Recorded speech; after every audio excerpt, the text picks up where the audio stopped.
বৈষম্য বিরোধী ছাত্র আন্দোলনে অংশ নিয়ে পুলিশের গুলিতে চোখ হারাতে বসেছেন সিরাজগঞ্জের দুই শিক্ষার্থী। সিরাজগঞ্জ সরকারি কলেজের রসায়ন বিভাগের শিক্ষার্থী আমিনুর রহমান টুটুল ও সরকারি হাজী কোরব আলী মেমোরিয়াল কলেজের এইচএসসি পরীক্ষার্থী জুবায়ের হাসান জিহাদের বাঁ চোখ ক্ষতিগ্রস্ত হয়েছে। পরিবারের আর্থিক অবস্থা ভালো না হওয়ায় চিকিৎসা করাতে পারছেন না তারা। এজন্য সরকারি সহযোগিতা ও বিত্তবানদের এগিয়ে আসার আহ্বান জানিয়েছেন দুই শিক্ষার্থীর পরিবার। সিরাজগঞ্জ সংবাদদাতা সুজিত সরকারের প্রতিবেদন।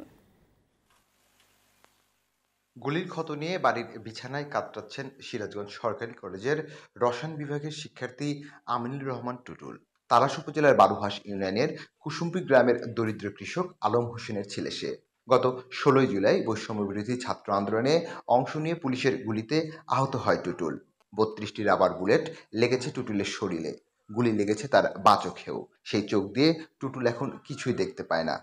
বন্ধুদের সহযোগিতায় রাজধানীর জাতীয় চক্ষু বিজ্ঞান ইনস্টিটিউট ও হাসপাতালে প্রাথমিক চিকিৎসা নেয় টুটুল। চিকিৎসকরা তাকে ভারতে গিয়ে চোখের অপারেশন করানোর পরামর্শ দিলেও আর্থিক সংকটে তা সম্ভব হয়নি। চোখ হারানোর শঙ্কায় আছেন এই শিক্ষার্থী। চিকিৎসার জন্য যে টাকা প্রয়োজন সেই টাকা দিয়ে আমাকে চিকিৎসা করানোর মতো সামর্থ্য আমার বাবার নাই। তো আমার দেশের কাছে চাওয়া, সরকারের কাছে এবং দেশের মানুষের কাছে চাওয়া যে যদি কোনো বিত্তবান আমাকে সহযোগিতা করে, আমার চিকিৎসার জন্য এগিয়ে আসে, তাহলে হয়তো আমার চোখটা আমি ফিরে পাইতাম। সন্তানের চিকিৎসার জন্য সরকার ও বিত্তবানদের সহযোগিতা চেয়েছেন টুটুলের বাবা মা। ঢাকার ডাক্তাররা কাছে যে এটির চিকিৎসা হবে না, বাইরে ল লাগবে, ইন্ডিয়া ল লাগবে। বর্তমান চিকিৎসা করার মতন আমার আর কোনো পরিস্থিতি নাই।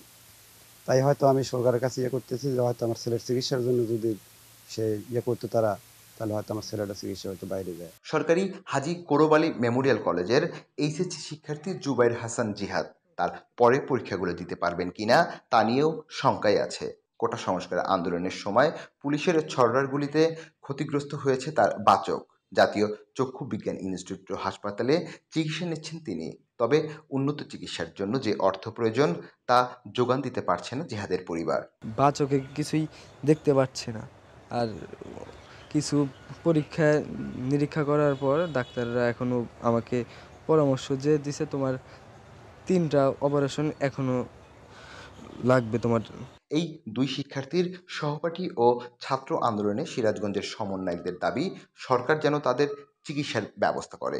সরকারের কাছে এবং বৈষম্য বিরোধী ছাত্র আন্দোলনের যারা সমন্বয়ক আছেন তাদের কাছে আমি অনুরোধ করব যে ছেলেটির সুচিকিৎসার ব্যবস্থা করা হোক।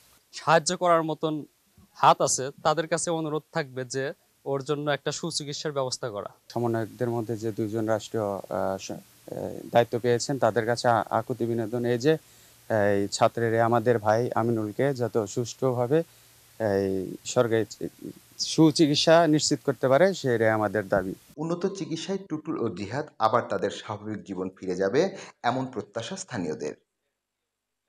সুজিত সরকার, বৈশাখী সংবাদ, সিরাজগঞ্জ।